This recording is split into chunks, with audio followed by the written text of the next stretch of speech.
Hola, ¿cómo están todos? Mi nombre es Joel Venegas y hoy quiero que pensemos en algo. Muchas veces nosotros decimos cosas que aprendemos y asimismo las repetimos, como Jesús vino a esta tierra, Jesús murió, Jesús resucitó. ¿Será que todo eso es cierto? Pues vamos a ver evidencias de que Jesús sí caminó entre nosotros los seres humanos. Si nos vamos a los libros, la Biblia, el libro principal del cristianismo, nos habla de su nacimiento, su vida, muerte y resurrección. Pero si nos vamos a los libros de historia, la gran mayoría tiene el A, C o D, C, antes de Cristo y después de Cristo, confirmando que Cristo sí estuvo en la tierra y dividió la historia. Muchas personas refutan el acontecimiento de la resurrección de Jesús y digamos que los discípulos estaban diciendo mentiras. Entonces, si ellos dijeran mentiras, ¿por qué estarían todas sus vidas viviendo y sirviendo a ese Jesús que dicen que vieron resucitar? Uno de los pocos discípulos que murió por ser viejo fue Pablo, pero la mayoría murieron por causa de ese hombre que resucitó luego de 3 días. Y si esto no fuera verdad, pensaríamos que alguno de ellos hubiera dicho, no, yo estoy mintiendo acerca de Jesús, él no resucitó, por favor ya déjenme libre. Más bien, todos dieron hasta su propia vida por la causa de nuestro Señor. Tal vez otro argumento para negar la existencia de Jesús es decir que sus historias son muy viejas o son cuentos de hadas, pero sabemos que Jesús murió aproximadamente entre el año 30 y 36 después de su nacimiento, y los evangelios Mateo, Marcos, Lucas y Juan fueron escritos no más de 15 años después de su muerte. Lucas, uno de ellos, nos empieza contando en su libro que él habló e investigó con los mismos testigos visuales de la vida de Jesús para escribir este propio libro. Así que suma estas evidencias y su propia vivencia junto al Señor.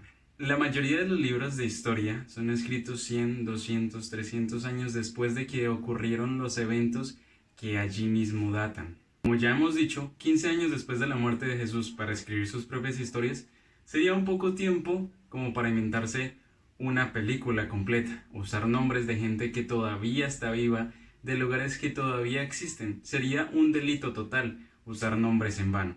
Pero no lo fue. Esta es una prueba más de que Jesús y sus historias sí son ciertas. Imaginemos que yo en unos 15 años escriba sobre el coronavirus. Todas las personas que vivimos esta época van a estar todavía vivas. Entonces, ellos podrán dar fe de lo que sucedió, pero si yo me invento una historia o simplemente digo que el coronavirus no existió, estaré mintiendo porque hay evidencia clara de que sí sucedió.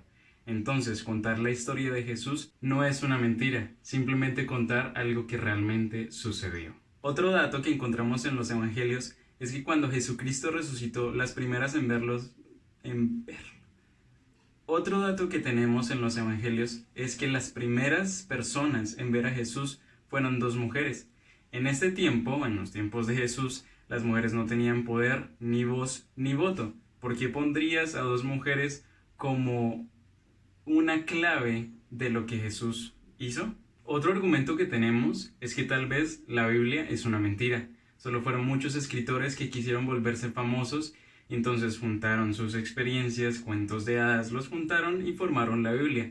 Pero, ¿será que tú mismo escribirías sobre tus errores, sobre que negaste a Jesús, sobre que fuiste contra tu cultura, en un tiempo donde te podrían matar, donde te podrían meter a la cárcel por haber escrito esto? Yo creo que no. Si esto no fuera verdad, no lo hubieran escrito. El mismo Pablo, Pedro y Juan expusieron sus vidas al escribir lo que Dios había hecho en sus vidas. C.S. Lewis, un gran escritor e investigador, nos cuenta que él ha leído mucha poesía y cuentos de hadas, inclusive nos escribió Narnia, pero él nos explica que Mateo, Marcos, Lucas y Juan no están escritos como un cuento, sino como una evidencia de que algo de lo que está escrito ahí pasó en su totalidad. Una evidencia más es que Santiago, el hermano de Jesús, no creía realmente en él. Imagínate, tienes un hermano que dice, yo soy Dios.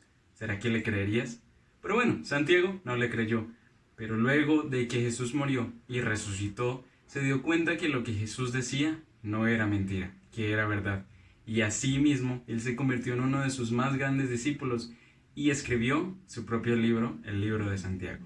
Otra evidencia más que tenemos es, si quieres ver con tus propios ojos evidencia arqueológica e histórica de lo que está escrito en la Biblia, puedes ir a Jerusalén, Israel, donde encontrarás el último paso de Jesús, su tumba, el monte donde fue crucificado y algunas otras reliquias de la historia que nos cuenta la Biblia. Otra evidencia más hacia nuestros tiempos es que miles y miles y miles de personas todavía siguen creyendo en este gran nombre Jesucristo.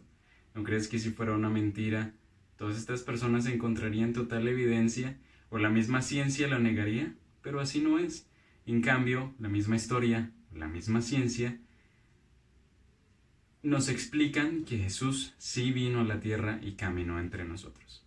Así que ahora tenemos tres opciones. Una, decir que Él no existió. Segunda, que vino y fue una persona más, un loco que dijo, yo soy el Hijo de Dios. O la tercera, decir, sí, Él vino, estuvo entre nosotros, es el Salvador del mundo, murió y resucitó y cambió el curso de la historia. Yo decido creer esa tercera. Y ya para terminar, tengo una frase célebre de un escritor llamado Timothy Keller, escritor de Una Fe Lógica y de muchos otros libros más, que nos dice: ninguno de los reyes que ha reinado, ninguno de los ejércitos que ha peleado ha tenido el impacto tan grande como el de una vida simple y solitaria de un carpintero llamado Jesús. Ahora, ya tienes evidencia de que Jesús sí existió. La decisión de seguirle es solamente tuya.